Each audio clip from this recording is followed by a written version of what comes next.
Hello प्यारे बच्चों, welcome back in my YouTube channel. बच्चा, हम लोग सॉलिड स्टेट चैप्टर का 5th लेक्चर लेकर के आए हुए हैं आज। इससे पहले हम लोग 4 लेक्चर अपलोड कर चुके हैं, जिसमें हम लोगों ने सॉलिड के कैरेक्टरिस्टिक, अरेंजमेंट के बेसिस पर सॉलिड का classification, difference between crystalline and amorphous solid and classification of crystalline solid की स्टडी की हुई है। इससे रिलेटेड 4 वीडियोस में अपलोड कर चुका हूं।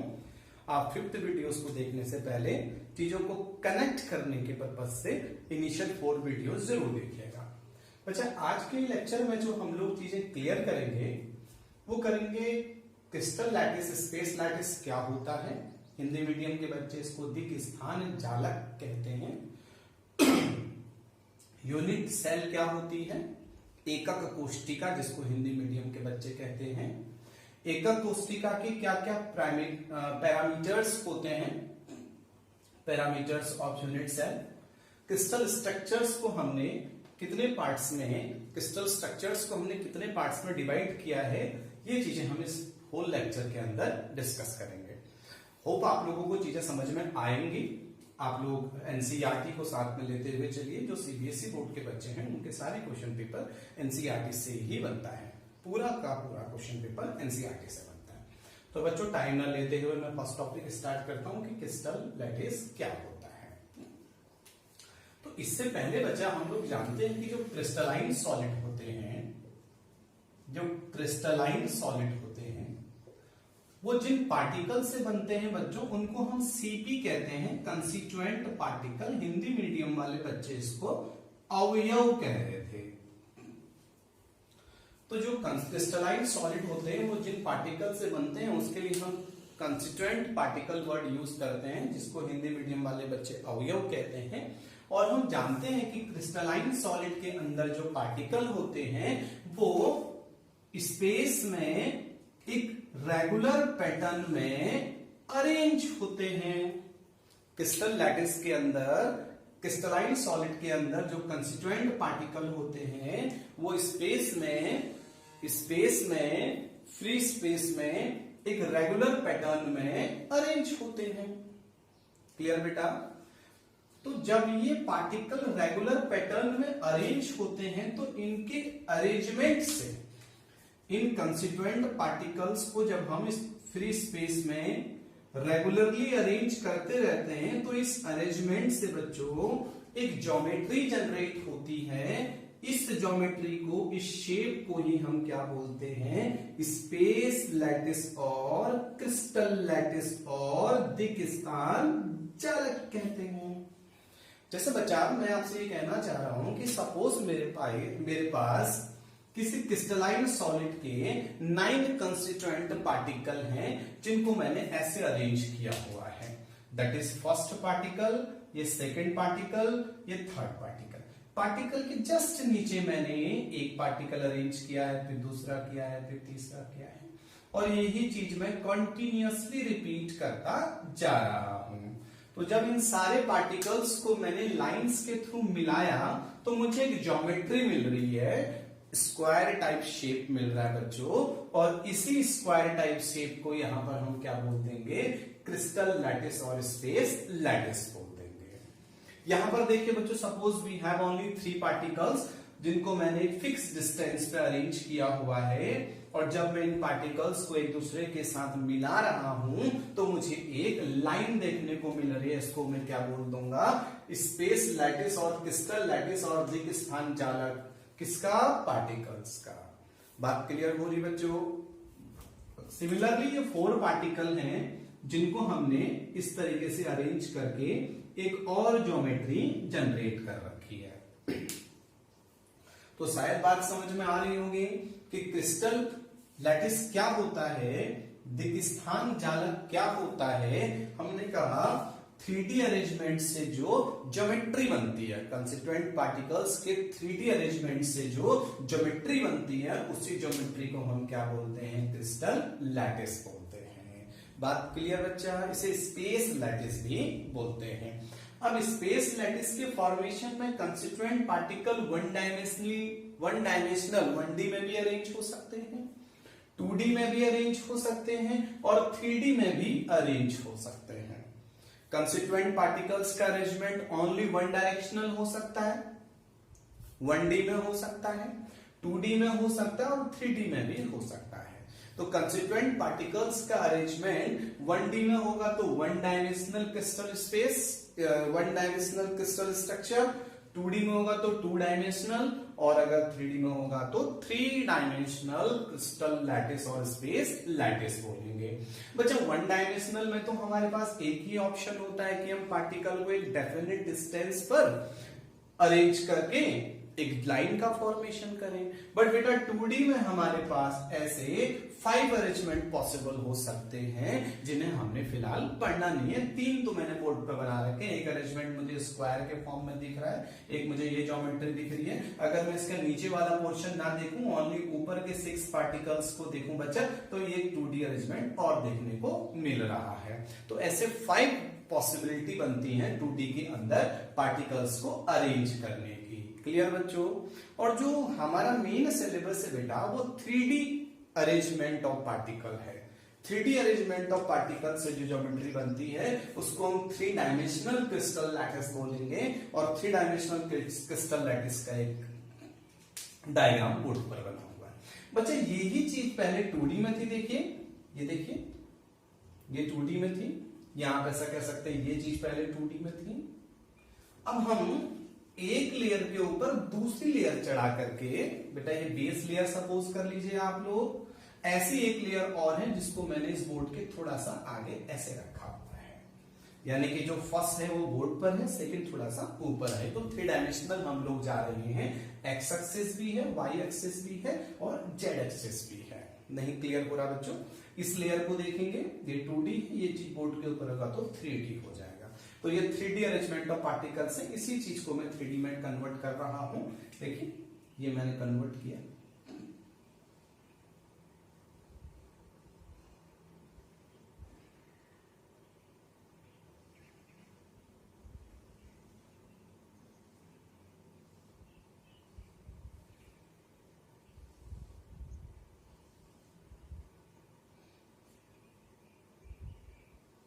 ये देखिए बेटा एक 3 डायमेंशनल ज्योमेट्री बननी स्टार्ट हो गई।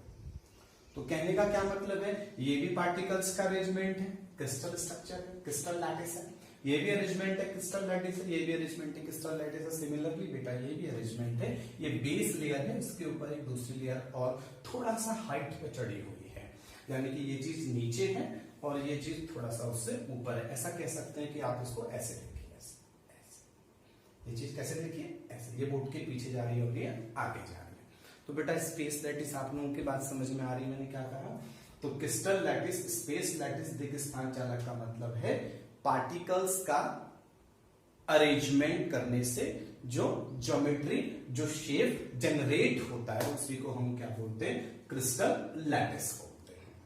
अब जब हम क्रिस्टल लैटिस का डिटेल स्टडी करेंगे बच्चों, जब हम क्रिस्टल लैटिस का डिटेल स्टडी करेंगे तो हम ये देखेंगे कि कोई भी क्रिस्टल लैटिस एक छोटी सी यूनिट के रिपीटेशन से बनता है। कोई भी क्रिस्टल लैटिस एक छोटी सी यूनिट के रिपीटेशन से बनता है। जैसे कि इसके फॉर्मेशन में ये वाला स्क्वायर 4 टाइम रिपीट हो रहा है बच्चों, देखो इस 2D क्रिस्टल लैटिस के फॉर्मेशन में ये वाला स्क्वायर फिर से आ गया, फिर से आ गया, फिर से आ गया, 4 टाइम रिपीट हो रहा है। तो जो छोटी यूनिट रिपीट करके लैटिस को जनरेट करें, जो स्मॉल यूनिट रिपीट करके लैटिस को जनरेट करे, उसी स्मॉल यूनिट को हम क्या बोलते हैं बच्चों? यूनिट सेल बोलते हैं। बात क्लियर हो रही है? तो अगर मुझसे कोई पूछे इसका यूनिट सेल क्या है, तो मैं इसका यूनिट सेल आपको बताऊंगा कि जो मैंने रेड मार्क किया हुआ है, ये वाला जो स्क्वायर है वो इसका यूनिट सेल है, क्योंकि इसी स्क्वायर के रिपीटेशन से ये स्पेस लैटिस जनरेट हुआ है। मैं आपसे स्टार्टिंग में ही कह चुका हूं 2D पर ज्यादा हमें डिस्कस नहीं करना, हमें 3D में डिस्कस करना है। इसलिए मैं आप लोगों को एक ज्योमेट्री आगे बोर्ड पर बना के और दिखाता हूं। देखिए बच्चों थोड़ा टाइम दीजिएगा प्लीज।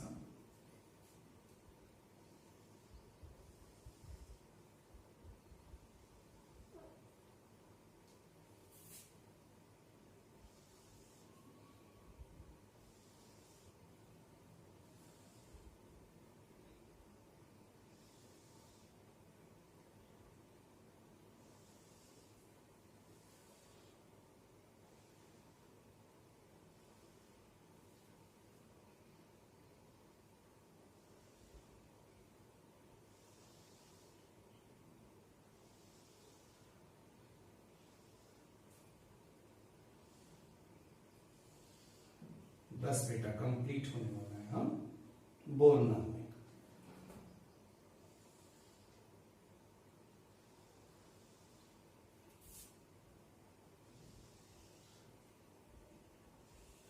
थोड़ा लाइन स्टेडी हो रही है।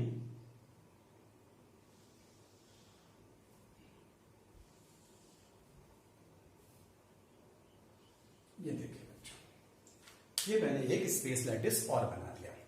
इसमें जो कॉर्नर्स हैं बेटा, इस कॉर्नर्स पर पार्टिकल है, कंस्टिट्यूएंट पार्टिकल, ये पार्टिकल है इस तरीके से, ये सारे जगह पर पार्टिकल है। जो ब्लैक स्पॉट्स आपको दिखाई दे रहे हैं, ये सब कंस्टिट्यूएंट पार्टिकल हैं क्रिस्टल लैटिस के, यानी कि सॉलिड के। ये और बेटा जब हम इस स्पेस लैटिस को देखें तो आपको मालूम चलेगा कि ये 3D है, और इस 3D के फॉर्मेशन में जो छोटी सी यूनिट रिपीट कर रही होगी, जो स्मॉल यूनिट रिपीट कर रही होगी, उसी रिपीटिंग यूनिट को हम क्या बोलने वाले हैं आज? यूनिट सेल बोलने वाले हैं। तो मैं इसके अंदर देखता हूं, आप लोगों को एक यूनिट सेल बनाकर दिखाता हूं कि कौन सी इसकी यूनिट सेल है। आप थोड़ा ठीक से देखिएगा प्लीज। जो मैं रेड लाइंस कर रहा हूं, आप इस वाले पोर्शन को देखिएगा।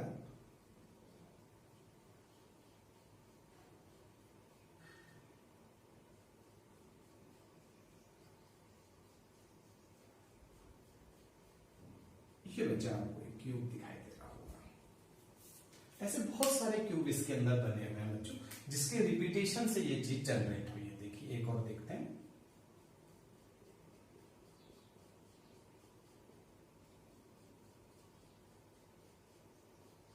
ये देखिए बच्चों,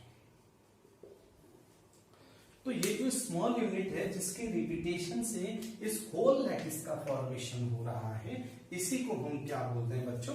यूनिट सेल बोलते हैं। That is unit cell. Unit cell एकक कोष्ठिका कहते हैं हिंदी मीडियम के बच्चे हमारे, एकक कोष्ठिका यूनिट सेल। और यूनिट सेल की क्या प्रॉपर्टी होती है बच्चा?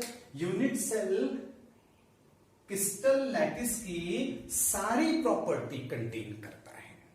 यानी कि अगर मुझे कभी क्रिस्टल का स्ट्रक्चर या क्रिस्टल की स्टडी करनी है, तो मैं क्रिस्टल की स्टडी ना करके यूनिट सेल की स्टडी करूंगा, सेम रिजल्ट फाइंड आउट होगा।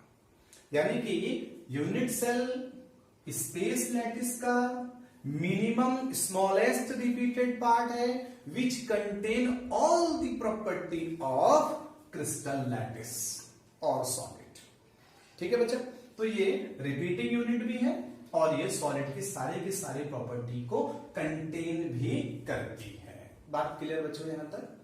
अब यहां तक आप लोगों को समझ में आ गया, यूनिट सेल समझ में आ गया।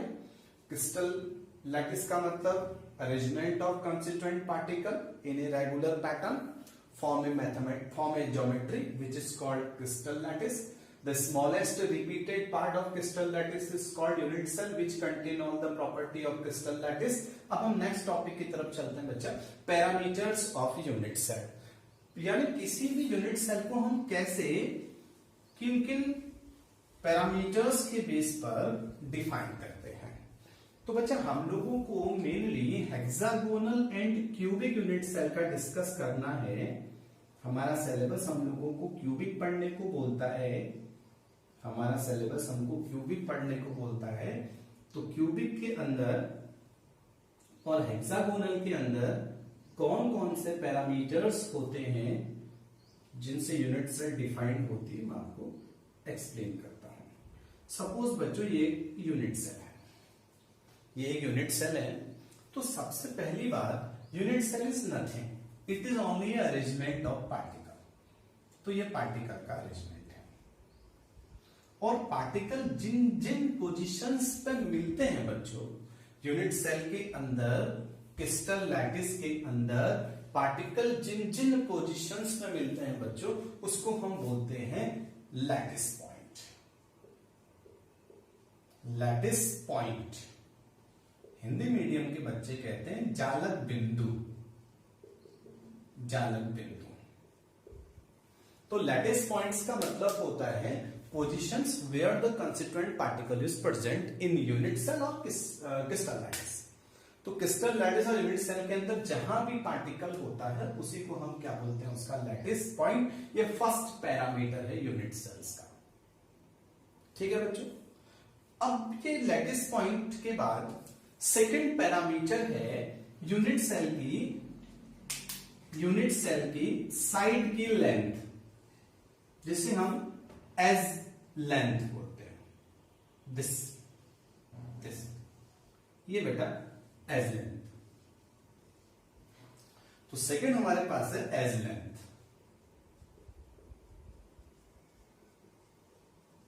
एज लेंथ भुजा की लंबाई जिसको हम कहते हैं, भुजा की लंबाई। तो सेकंड पैरामीटर्स हमारे पास है एज लेंथ, भुजा की लंबाई। तो मैंने कुछ चीजों को डार्क कर रखा है। इसको मैं स्मॉल ए बोल देता हूं, इसको मैं स्मॉल बी बोल देता हूं और इसको मैं स्मॉल सी बोल देता हूं। यानी कि जो यूनिट सेल है उसकी साइड्स को हम ए बी सी से लिखते हैं और ये यूनिट सेल का सेकंड पैरामीटर्स है। कोई दिक्कत बच्चों यहां तक? थर्ड हमारे पास है बच्चा interfacial angle. Interfacial angle, interfacial angle. Interfacial angle को हम लोग अल्फा, बीटा और गामा से रिप्रेजेंट करते हैं। Alpha, beta and gamma. ये इंटरफेशियल एंगल क्या होता है बच्चों? अगर आप इस यूनिट सेल को ठीक से देखें तो इसके अंदर 6 फेजेस आपको दिखाई देंगे, 6 फलके दिखाई देंगे, 6 फेजेस दिखाई देंगे। जैसे कि मैं एक लाइन डार्क कर रहा हूं, समझिएगा। ये जो मैं डार्क कर रहा हूं रेड लाइन से, ये एक फेज है, एक फेज है,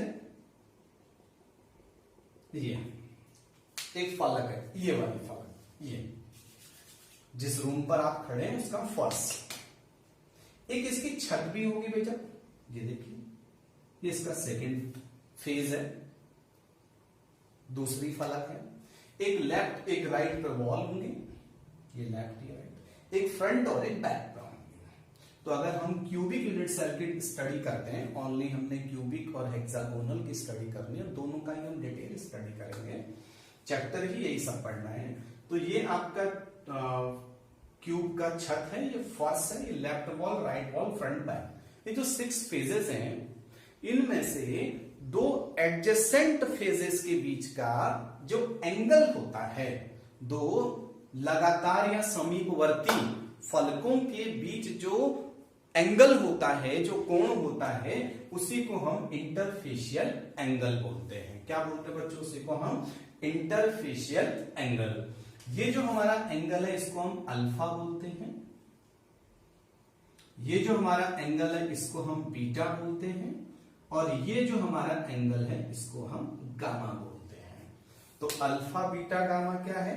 अल्फा को समझिए, ये आपका फर्श है और ये आपकी वॉल है, जिस वॉल पे बोर्ड लगा हुआ है। इन दोनों के बीच का जो एंगल है ये अल्फा है, ये अल्फा।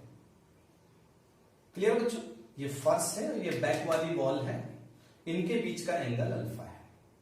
अब हम क्या कर रहे हैं, बैक वाली वॉल को तो ऐसे ही रहने दे रहे, दूसरा फेज ये लेकर के आ जा रहे हैं, यानी कि बैक साइड में, मेरे बैक में जो वॉल है, इनके बीच का जो एंगल है वो बीटा है। समझ के बच्चों आप लोग? एडजेसेंट है। और लास्ट क्या है बच्चों, बैक वाली वॉल को ऐसे ही रहने देते हैं, और जो फर्श है इसके साथ जो एंगल बन रहा है बैक वाली वॉल और फर्श के बीच में, वो आपका गामा है। बेटा बात क्लियर हो रही है?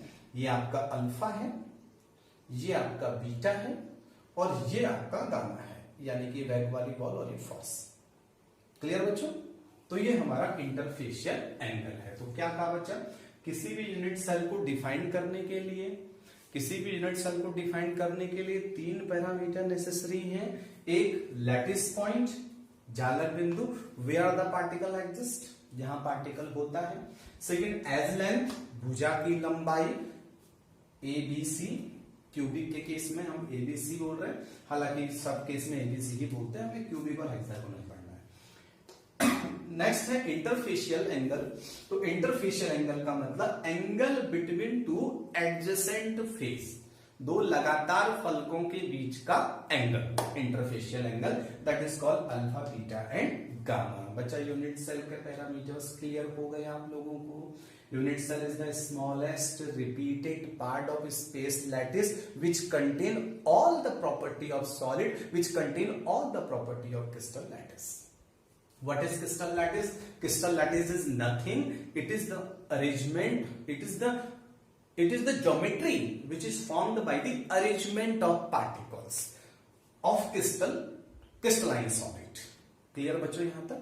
तो अगर आपके अल्फा बीटा गामा समझ में आ गया हो, लैटिस पॉइंट समझ में आ गया हो, तो मैं आगे बढ़ता हूं बच्चों। अब बच्चा लैटिस पॉइंट के बेसिस पे हमने क्या किया हुआ है, लैटिस पॉइंट के बेसिस पे हमने क्या किया हुआ है, किसी भी यूनिट सेल को फर्दर 4 पार्ट्स में डिवाइड किया हुआ है। लैटिस पॉइंट कहां कहां पर हैं, इनके बेस पर हम लोगों ने यूनिट सेल को 4 पार्ट में डिवाइड किया हुआ है। एक होता है बेटा प्राइमेटिव यूनिट सेल, हिंदी वाले बच्चे सरल एकक कोष्ठिका कहते हैं। दूसरा होता है बेटा फेस सेंटर्ड यूनिट सेल, फलक केंद्रीय कहते हैं बच्चे इसको, फलक केंद्रीय। तीसरा हमारे पास होता है बेटा बॉडी सेंटर्ड अंतः केंद्रीय कहते हैं बच्चों इसको। और लास्ट हमारे पास होता है एंड सेंटर्ड अंत केंद्रीय। अंत मतलब लास्ट से। तो ये हमारे पास, इसको शॉर्ट में एफसीसी बोलते हैं, सीसी कहना ठीक नहीं है अभी, चलिए आगे बढ़ते हैं इसको पहले। तो फिलहाल के लिए मैं कह रहा था लैटिस पॉइंट के बेस पर हमने यूनिट सेल को कितने पार्ट में डिवाइड किया है, 4, primitive, face centred, body centred, and centred. अब इसमें से प्राइमेटिव का क्या मतलब होता है बच्चों, देखिए प्राइमेटिव का मतलब होता है एक ऐसा यूनिट सेल जिसमें पार्टिकल्स, कंस्टिट्यूएंट पार्टिकल्स केवल कॉर्नर ऑक्यूपाई करते हैं। Particles are present only at the corner of the unit cell, this is called primitive. Face centred का क्या मतलब होता है बच्चों, फेस सेंटर्ड का मतलब होता है कि हमारा जो यूनिट सेल होगा इसके कॉर्नर्स पर तो पार्टिकल होंगे ही होंगे, ईच कॉर्नर्स पर पार्टिकल होंगे। ये देखिए, इसके अलावा ईच फेस के सेंटर पर भी होंगे। फेस के सेंटर से क्या मतलब है, ये क्यूब का छत है, ये इसका फर्श है, ये लेफ्ट वॉल, ये राइट वॉल, ये फ्रंट और ये बैक। समझ गए ना आप लोग, जिस कमरे में आप हैं उसका ऊपर और नीचे, लेफ्ट राइट, एक फ्रंट और एक बैक जिसमें बोर्ड लगा हुआ है। फ्रंट का मतलब जिस साइड से कैमरा मेरे को फोकस कर रहा है। क्लियर बच्चों? आफ्टर दैट हम लोग बात करते हैं बॉडी सेंटर्ड पे। तो बॉडी सेंटर्ड के अंदर क्या होता है, देखिए बॉडी सेंटर्ड के अंदर जो क्यूब होगा, आई मीन यूनिट सेल होगी, क्यूब हो जरूरी नहीं है, इस पर आगे देखते हैं हम लोग अभी। और इसमें पार्टिकल कॉर्नर्स पर तो होंगे ही होंगे, each corners are occupied by the particle as well as centre of the cube. Centre of the cube का मतलब क्या है बच्चों, ठीक रूम के सेंटर पर, यानी कि जहां से मुझे कैमरा देख रहा है उसके आसपास कहीं पर, किसी वॉल पे नहीं, ये वॉल पर है, ये जो है इस फेस पर है, इस फेस पर बोर्ड लगा हुआ है।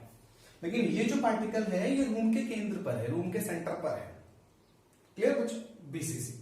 एंड सेंटर्ड का क्या मतलब होता है बच्चों, तो एंड सेंटर्ड का मतलब होता है कि जो आपका यूनिट सेल होगा उस यूनिट सेल में पार्टिकल कॉर्नर पर तो कंफर्मली होंगे, ईच कॉर्नर ऑक्यूपाई करेंगे। इसके अलावा बच्चों दो पेयर ऑफ फेजेस पे होंगे। पेयर ऑफ फेजेस का मतलब है छत पे होंगे तो पक्का अगला फर्श में होगा, लेफ्ट वॉल पे होगा तो पक्का राइट वॉल पे होगा, दोनों में से किसी एक में होगा, फ्रंट पे होगा तो बैक में होगा। क्लियर होना बच्चों? तो यहां पर जो हमने यूनिट सेल का क्लासिफिकेशन किया वो उसके फर्स्ट पैरामीटर के बेस पे किया, that is called lattice point. अब इसके बाद में आप लोगों से एक छोटी सी बात और करता हूं। सपोज कीजिए मैं बाकी चीजें रफ करता हूं बच्चा। ये आपका प्राइमिटिव का मतलब ओनली कॉर्नर ऑक्यूपाई करेंगे, corner as well as each face, corner as well as centre of the unit cell, यहां पर each corner as well as two faces. Clear ना बच्चों? अब देखो बच्चों, इसके बाद में छोटी सी बात आपसे और करता हूं। सपोज कीजिए कि मैंने एक बीसीसी छोड़ दिया, मैंने एक बॉडी सेंटर्ड यूनिट सेल छोड़ दिया। अब मैं एक और आपको यूनिट सेल बना के दिखा रहा हूं, देखिए ये एक यूनिट सेल है। अगर आपको नीचे तक नहीं दिख रहा है तो मैं क्यूबॉइड बना रहा हूं, यहां पर क्यूब नहीं बना रहा हूं। अब मैंने इसमें पार्टिकल कॉर्नर पर तो रख दिए बच्चों, ईच कॉर्नर पर रख दिए, और बॉडी के सेंटर पर रख दिया। बीसीसी तो ये है, बट क्या दोनों आइडेंटिकल यूनिट सेल है? बिल्कुल नहीं है, बिकॉज यहां पर अदर पैरामीटर्स चेंज हो गए हैं एज लेंथ। तो इसका मतलब यूनिट सेल का क्लासिफिकेशन जब हम करते हैं, टाइप ऑफ क्रिस्टल्स का जब हम डिटेल स्टडी करते हैं, तो क्लासिफिकेशन का दो बेस लिया जाता है। एक बेस लिया जाता है कि जो पार्टिकल है वो किन किन साइड्स पर है, I mean on the basis of lattice point. Second जो हम क्लासिफिकेशन करते हैं बच्चों, वो एज लेंथ में रिलेशन एंड इंटरफेशियल एंगल्स में रिलेशन के बेस पे करते हैं। और इन दोनों में डिफरेंस के बेसिस पर हमने बच्चों यूनिट सेल को और क्रिस्टल्स को 7 पार्ट में डिवाइड किया हुआ है, जिनकी स्टडी सबसे पहले फ्रेंच मैथमेटिशियन थे ब्रेवियस। तो ब्रेवियस सर ने की थी, जिनके रिस्पेक्ट में हम इनको ब्रेवियस स्ट्रक्चर्स भी बोलते हैं। अब ये 7 ब्रेवियस स्ट्रक्चर्स को मैं आपको एक चार्ट में समझा रहा हूं, आप मेरे साथ समझिएगा, मुझे लगता है याद भी हो जाएगा। तो सबसे पहले बच्चों देखिए, यहां पर हम लिखते हैं name of lattice. Name of lattice, आप समझ रहे ना मैंने क्या किया? पहले मैंने कंस्टिट्यूएंट पार्टिकल्स की पोजीशन के बेस पे यूनिट सेल को 4 पार्ट में डिवाइड किया। सिंपल, प्राइमेटिव एक ही चीज है, face centred, body centred, and centred. अब जो हम सेकंड क्लासिफिकेशन कर रहे हैं वो किस बेस पर कर रहे हैं? जो एजेस में होगा उसमें डिफरेंस लाएंगे, एजेस लेंथ में, साइड का जो लेंथ होता है, और इसके अलावा हम इंटरफेशियल एंगल्स में डिफरेंस लेकर के आएंगे। और इन दोनों डिफरेंसेस के बेसिस पे हमने क्रिस्टल स्ट्रक्चर्स को, यूनिट सेल्स को, ब्रेवियस स्ट्रक्चर्स को 7 पार्ट में कैटेगराइज किया हुआ है। तो उसका हम चार्ट बनाने जा रहे हैं। Name of lattice, relation between small A, small B and small C. शायद समझ पा रहे होंगे मैं क्या कहना चाह रहा हूं। Relation between edge length. Next हमारे पास है बच्चों relation between alpha, beta and gamma. Clear बच्चों? लास्ट हमारे पास जो इसका चार्ट है, total number of lattice, total number of possible, जिसको हम कहते हैं पॉसिबल स्ट्रक्चर। और लास्ट में बच्चों में एग्जांपल देखेंगे। जो हिंदी मीडियम के बच्चे हैं, यहां पर हम लोग लैटिस का नाम लिखेंगे, यहां उनकी जो भुजा की लंबाई है उनके बीच का संबंध लिखेंगे, यहां फलकों के बीच का एंगल देखेंगे, और यहां पर हम कितने पॉसिबल हैं इसको मैं भी आपको समझाता हूं मैं क्या कहना चाह रहा हूं। और जिनके पॉसिबल है उनके एग्जाम्पल पढ़ेंगे। हम लोगों को क्यूबिक पढ़ना है बच्चों, हम लोगों को हेक्सागोनल पढ़ना है, तो इन दोनों के बारे में हम ठीक से पढ़ेंगे। अब देखो बच्चा, ये लैटिस के नाम और इन सबको रटने में थोड़ी सी प्रॉब्लम होती है, और कभी कभी नीट वगैरह या जेई वगैरह इससे डायरेक्ट क्वेश्चन उठा देता है। और हम लोगों के सीबीएसई में जो 20 मार्क्स के स्टार्टिंग के क्वेश्चन बन रहे हैं 1 by 1, जिससे मैं काफी डरता हूं कि बच्चे यहाँ पर मार्क्स खो देंगे, उनमें इससे ऑप्शनल बन सकता है। तो आप लोग प्लीज इसको ठीक से मेरे साथ पढ़ेंगे, समझेंगे, और मैं उम्मीद करता हूं कि मैं आपको विदिन 5 to 7 मिनट इसको अच्छे से रटा दूंगा। तो यहां पर सबसे पहले बच्चों हम लोग एक वर्ड याद करेंगे, C T O रॉ। इसको एक बार पढ़ लीजिए, सीटीओर। सीटीओर के बाद हम लोग पढ़ेंगे बेटा हेक्सा, फिर हम पढ़ेंगे मोनो, फिर हम पढ़ेंगे ट्राई। इतना आप लोगों ने रखना है। क्या रखना है बताइए? सीटी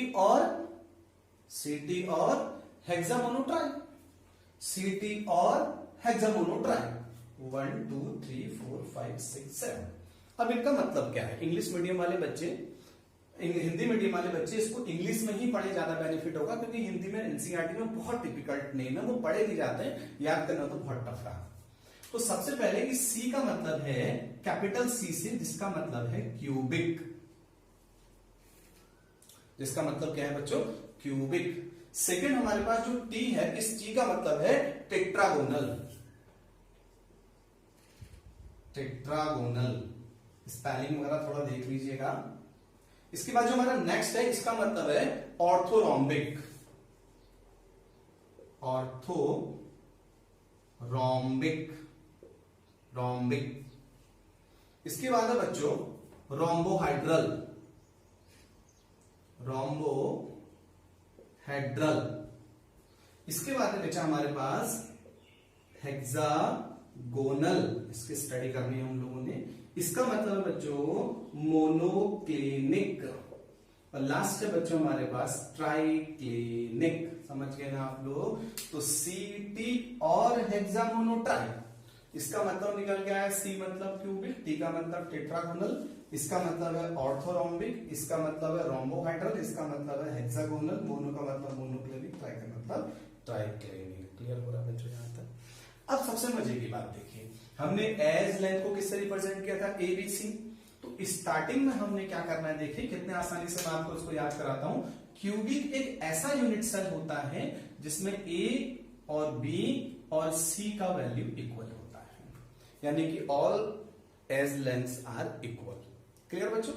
अब अभी इक्वल है तो अगले में क्या कर दूं? A equal to B is not equal to C कर दो बच्चा। थर्ड में अगर आपने सीटी और हेक्सामोनोट्राई रटा हुआ है तो थर्ड में कौन आया? ओ। ओ का मतलब ऑर्थोरोम्बिक, और ऑर्थोरोम्बिक का मतलब बच्चों A is not equal to B is not equal to C. फिर कौन आया बच्चों? रोम्बोहाइड्रल। तो रोम्बोहाइड्रल में यही चीज फिर से रिपीट कर दो, A equal to B equal to C. Next में आया A equal to B is not equal to C. Next में आया A is not equal to B is not equal to C. अब क्या बचा? एक लास्ट बचा, उसी को दोबारा से छाप दो, A is not equal to B is not equal to C. तो बच्चों बताओ याद होगा कि नहीं? स्टार्टिंग में A equal to B equal to C, फिर A equal to B is not equal to C, फिर A equal to B, sorry, A is not equal to B is not equal to C. Initial जो 3 है उसको फिर से 3 बार लिखना है, 3 times again repeat करना है, और लास्ट में फिर ये कर देना है। ये तो हमने इसमें साइड जो भी होती है एज लेंथ, उनके बीच में रिलेशन देख लिया।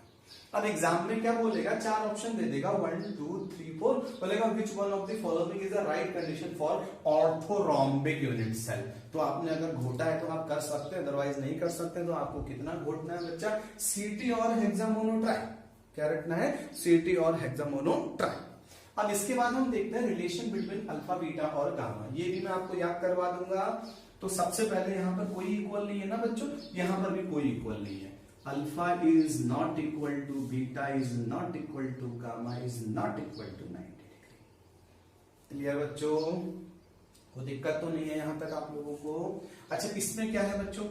Alpha equals to beta equals to gamma equals to 90 degree, और ये चीज अगले में भी है, alpha equal to beta equal to gamma equal to 90 degree.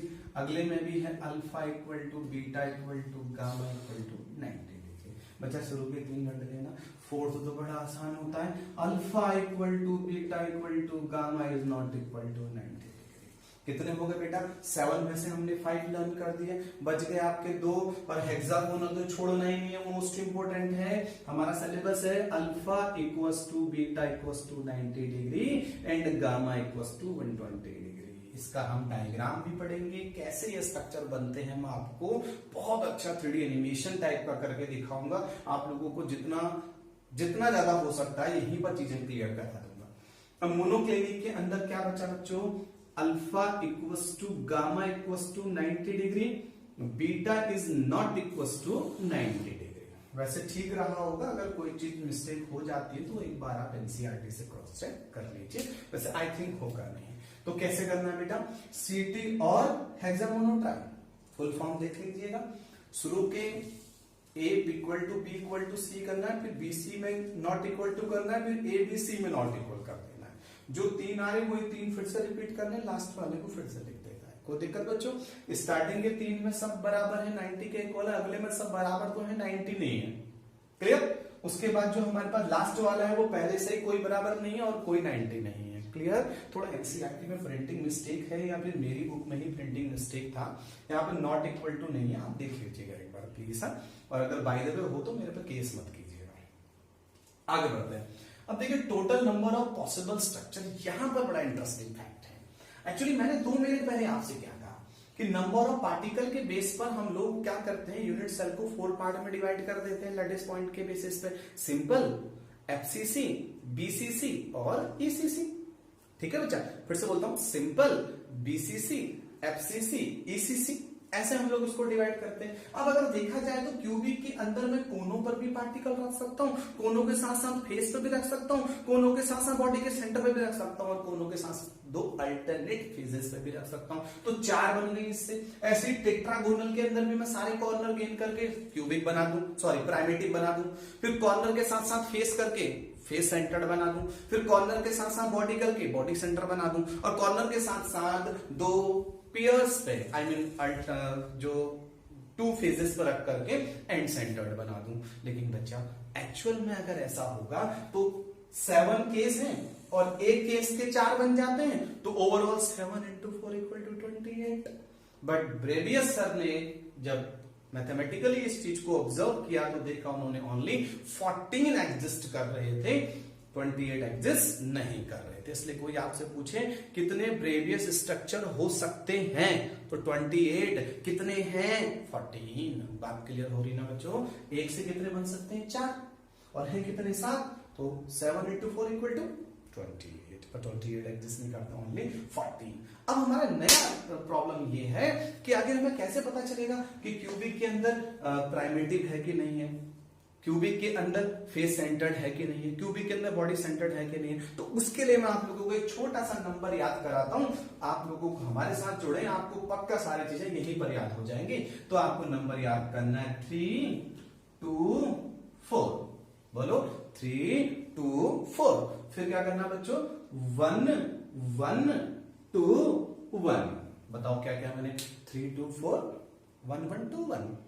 अब जहां पर सब में प्राइमेटिव तो सब में है, प्राइमेटिव प्राइमेटिव प्राइमेटिव प्राइमेटिव। अब एक ही है वही प्राइमेटिव है तो क्लोज कर देता हूं, एक ही है प्राइमेटिव है तो क्लोज कर देता हूं। एक प्राइमेटिव, अब एक और है, इसमें केवल प्राइमेटिव, यानी कि इतना क्लियर हो गया।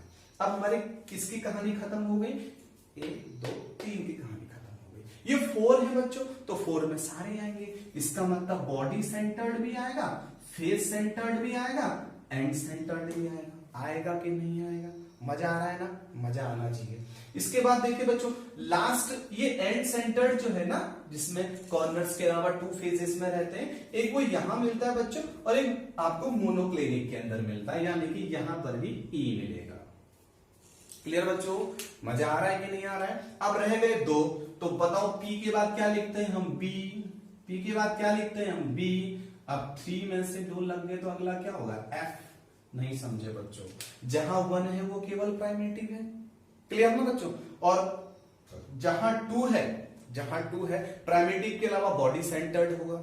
लेकिन ध्यान रखना है कि मोनोक्लिनिक अकेला एक ऐसा केस है जहां पी के बाद ई आता है, यानी कि एंड सेंटर्ड आता है। तो एंड सेंटर्ड कहां मिलेगा आपको? ओनली 2 केस में।